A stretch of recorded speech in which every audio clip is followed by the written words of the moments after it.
My sister, is he ignoring you again? You cook, clean, smile, and he acts like you don't even exist. No greeting, no eye contact, no talking for days. And worst part, you have started imagining where you might have gone wrong and blaming yourself. Let me show you 3 godly ways to survive the silent treatment without losing your peace. The third one? It is the one most Christian wives never try, but it changes everything. The silent treatment is not just quarreling, it's a form of emotional punishment. You feel invisible, you begin to doubt your worth. Sometimes it is even used as a way to avoid responsibility or twist the blame on you. One woman in our community, Madame Kudirat, said her husband went 3 weeks without saying a word because one night he came home very late and drunk. In the morning, she questioned him and asked for an explanation for a pack of unfinished condoms she found inside his pocket that night. He flared up and tried to turn the table and justify himself. After the argument, he would eat her food, wear his clothes, and ignore her like she was a shadow in the house. She almost ran mad. But then, she learned how to respond differently, and everything changed. Even Jesus was ignored. Isaiah 53:3 says he was despised and rejected by men, a man of sorrows, familiar with suffering. So, beloved faithful queen, you are not alone. God understands silent suffering, and he did not leave you powerless. Let us go into the 3 godly responses you can use today. Response 1. Anchor your identity in Christ. When your husband ignores you, don't internalize it. His silence does not define your worth. Ephesians 1:6 says, you are accepted in the beloved, not just tolerated. Accepted, loved, seen. One nurse, Fumi, told me her husband would give her silent treatment for every purported mistake.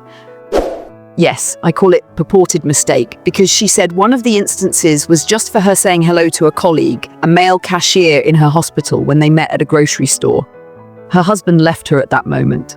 She began chasing him for attention, forgetting herself. She couldn't get all the items they came to buy.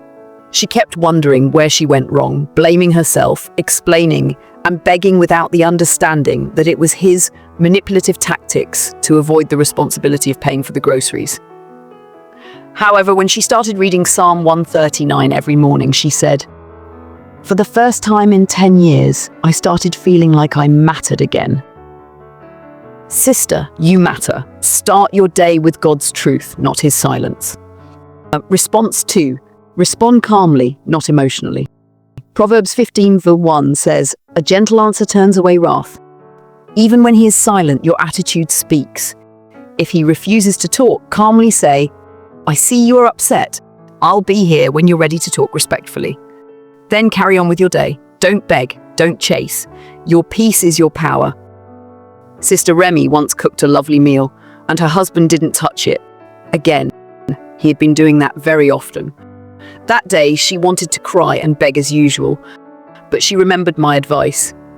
Instead of crying, she served the kids, blessed her food, and said, "Lord, I eat today knowing you see me." That night, she slept like a baby. She woke up around 2 a.m. and heard a movement. She got up and saw her husband coming out with a plate of cold jollof rice from the kitchen. She quietly returned to bed, but her husband broke the silence because she didn't break down. Don't feed the silence with fear. Response 3. Speak to God before you speak to him. Before you respond, pray. James 1:5 says, "If anyone lacks wisdom, let him ask of God." One woman told me she fasted just one day, not for her husband to talk, but to hear what God wanted her to do. She said during prayer, she heard in her spirit, "Let me fill the silence with my voice." She didn't argue again. She began singing worship softly in her kitchen during the silence. Within days, peace returned, not because her husband changed, but because she did. You don't have to be loud to fight this battle.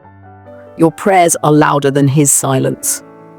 So tell me, my sister, how have you, or anyone you know, survived the silent treatment before? Drop your story in the comments. You are not alone, and your voice may encourage someone else. Like this video, subscribe for more weekly support. And don't forget to join the free anonymous Telegram group from the description section. You are still a daughter of the Most High, even when your home feels silent. And remember, God hears you, even when your husband doesn't.